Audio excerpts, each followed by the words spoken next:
Olá, seja muito bem-vindo ao programa Tribuna Livre, o plenário eletrônico dos vereadores de São Paulo.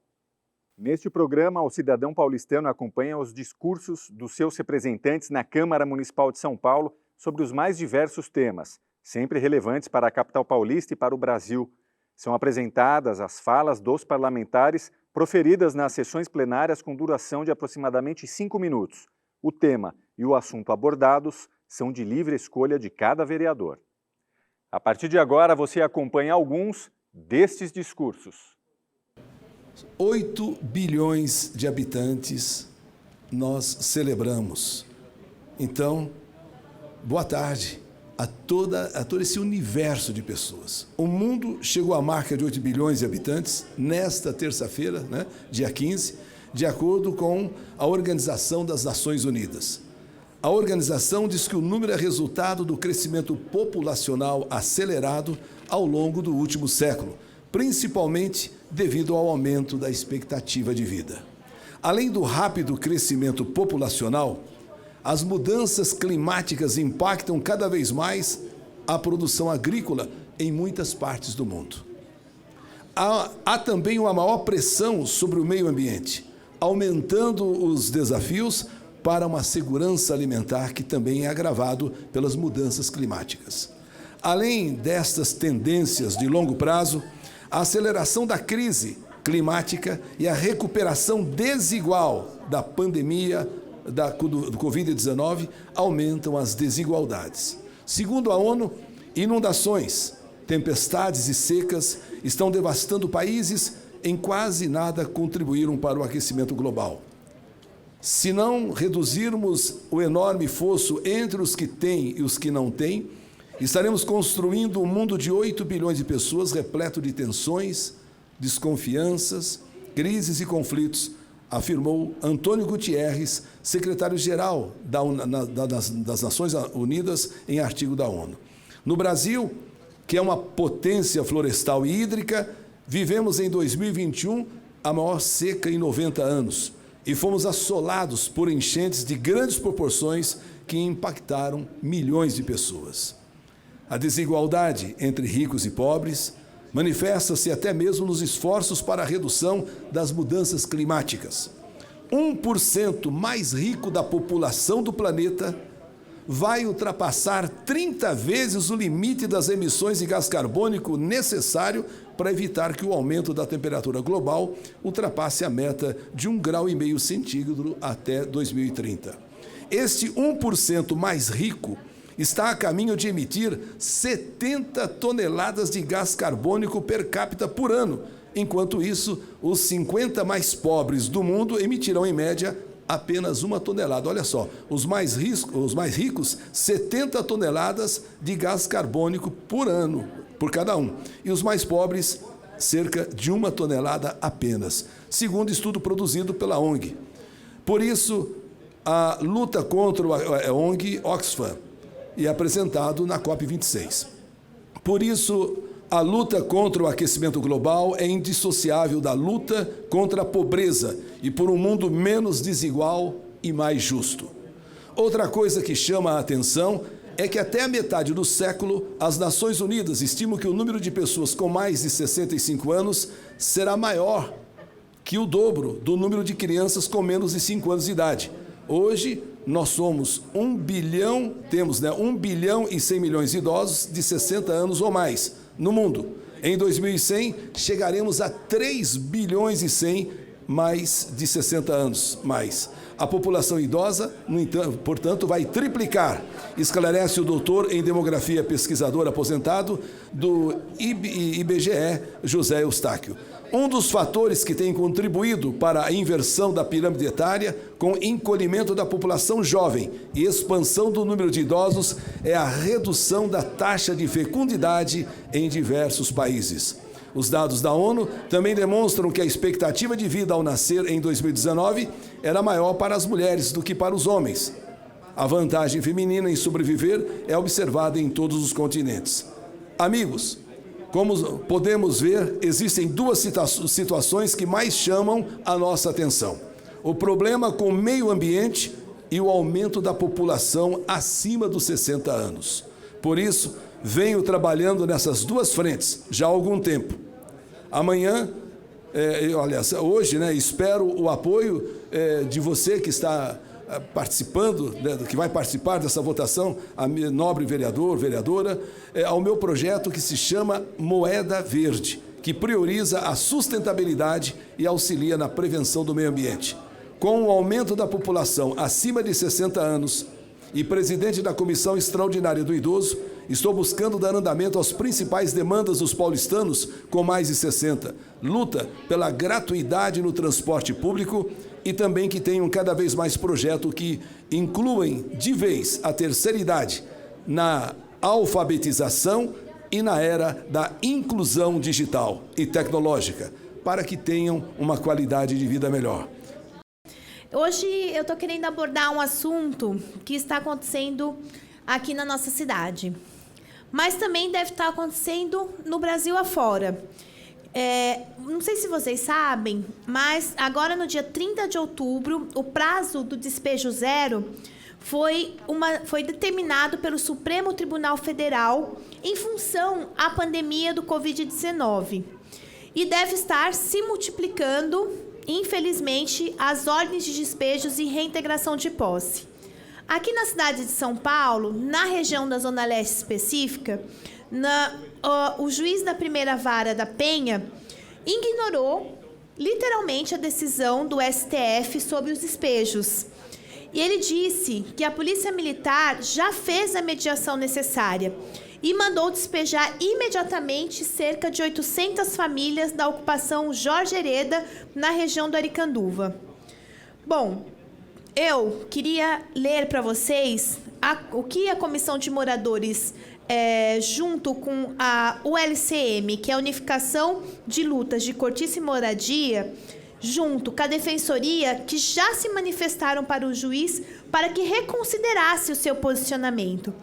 Também os advogados do Centro Gaspar Garcia de Direitos Humanos fizeram também a sua manifestação e fizeram as providências cabíveis.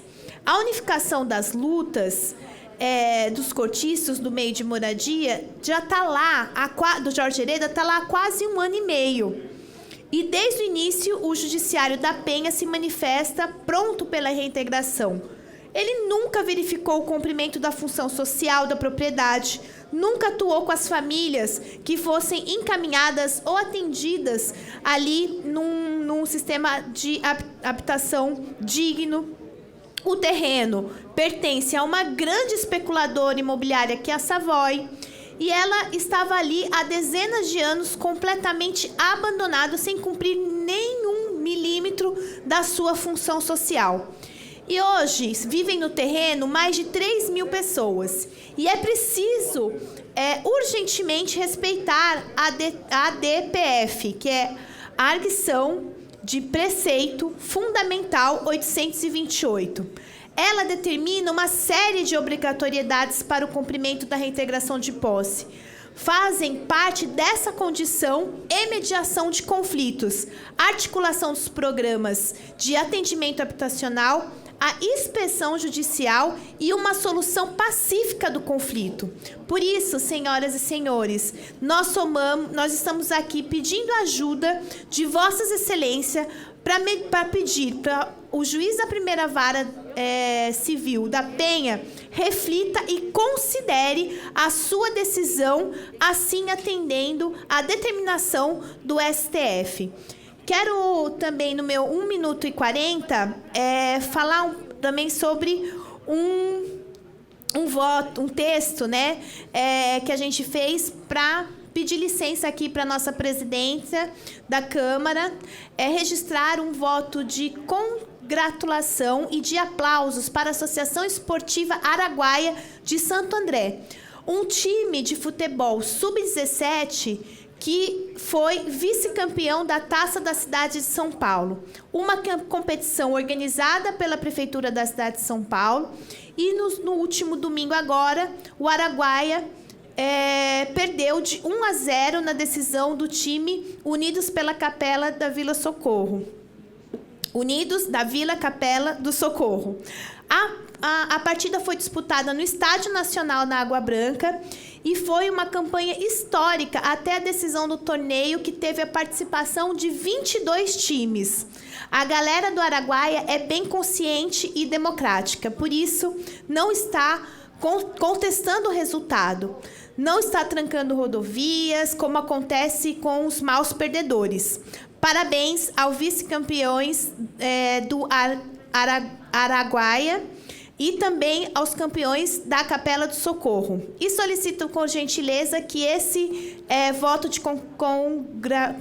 voto, né, para parabenizar aqui os nossos campeões, seja publicado no Diário Oficial. Muito obrigada, presidente e nobres colegas. Voltamos em instantes com o Tribuna Livre da Câmara Municipal de São Paulo. Até já.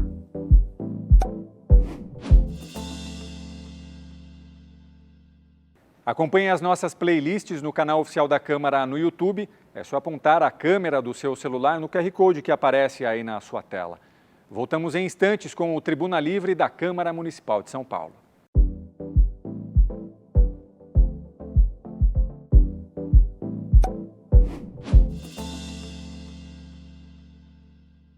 Olá, estamos de volta com o programa Tribuna Livre. Fique agora com mais discursos dos vereadores de São Paulo. Eu subo aqui nessa tribuna para falar um assunto que não é muito longo, mas eu acho importante destacar e trazer aqui para o conhecimento dos senhores. No dia de hoje, a gente teve uma audiência, felizmente muito cheia, aqui na Câmara Municipal, ali no Salão Nobre, sobre assistência social e direitos humanos. Felizmente, a gente tem um Conselho Municipal de Assistência Social, Comas, muito fortalecido, com muitos conselheiros e toda a população, trabalhadores, assistentes sociais, técnicos, que estão tentando um diálogo com a Prefeitura, com a SMADES, para pensar o orçamento para o ano que vem. Foi uma audiência muito cheia, presidente. E eu queria dizer aqui, deixar registrado, que eu fiquei muito surpresa e achei ruim pela ausência da secretaria presencialmente na audiência. Eu tenho bastante admiração pelo secretário, por toda a secretaria, mas eu gostaria de deixar registrado que tem que ter, nas audiências públicas, a presença da secretaria. Secretaria de quê? SMADES. SMADES, assistência social. Porque o diálogo nas audiências públicas é fundamental e é bom para a secretaria. Então, eu gostaria de fazer esse pedido, deixar registrado, para que nas próximas audiências públicas venham os secretários presencialmente e dialoguem com a população. A gente sabe que tem que discutir orçamento não só aqui na Câmara Municipal. Quando a gente está se encaminhando já para o fim do ano, e a gente pensar orçamento para assistência é para ontem. A gente sabe disso. E, infelizmente, não estão diminuindo os números da fome, os números da perda de renda, os números de desemprego. A gente sabe disso. No período da pandemia, a gente teve uma queda na qualidade de vida geral da população. A gente teve perda de emprego, a gente teve perda de renda. Felizmente, estamos vencendo já a pandemia, apesar desse susto nesse momento. Mas no momento em que a pandemia ia passando, o emprego não estava voltando, a renda não estava voltando, a situação de fome, infelizmente, segue. Então, os investimentos na assistência social vão ter que seguir muito altos. E esse diálogo eu queria fazer aqui e tem que ser feito com a secretaria. Isso é algo que é uma responsabilidade não só da Prefeitura, mas nossa aqui da Câmara Municipal. Eu gostaria de deixar registrado que nesse momento de final do ano, quando a gente for discutir orçamento, isso tem que entrar na pauta. A assistência social fortalecida tem que entrar na pauta, porque nós não estamos tendo melhorias estruturais da qualidade de vida da população. Pelo contrário, a pobreza só tem aumentado. E os programas sociais vão ter que seguir muito fortalecidos. A gente sabe que isso é algo que é estrutural, que é do Brasil, mas São Paulo pode muito bem dar o exemplo e seguir encarando a assistência social não como caridade, mas como direito. Muitas vezes se tem uma impressão que a assistência social, presidente, é algum tipo de caridade, que a assistência social é algum tipo de favor que se faz, a gente sabe que não é. É política pública séria que tem que ser bem financiada. Por exemplo, dando um exemplo aqui, a gente sabe que vamos ter eleições de Conselho Tutelar no próximo ano. Ainda não foi definido qual vai ser o orçamento para a eleição de Conselhos Tutelares. E orçamento para a eleição de Conselhos Tutelares é importante, é participação social. Nós tivemos agora, no período eleitoral, a Prefeitura tomar a decisão correta, de fazer o passe livre no segundo turno. Foi uma decisão muito correta. Nós podemos fazer esse passe livre para dias de eleições de conselho, como é o caso do dia de eleição de conselho tutelar. Em dias de eleição de conselho tutelar, nós poderíamos ter, por exemplo, o passe livre. Só que isso tem que estar provisionado no orçamento de agora. E esse debate que a gente tem que fazer, queria colocar essa posição pública e pedir para que a gente consiga ter bastante diálogo, bastante boa vontade para pensar o orçamento para assistência do ponto de vista da assistência enquanto direito, que tem que ser fortalecido e não como um pacote de caridades. É isso, muito obrigada, presidente. E hoje, acompanhando algumas das notícias, as quais, obrigada, Raimundo, as quais veiculam nos jornais, eu venho acompanhando o desenrolar dos dias e venho acompanhando com bastante temor o desenrolar.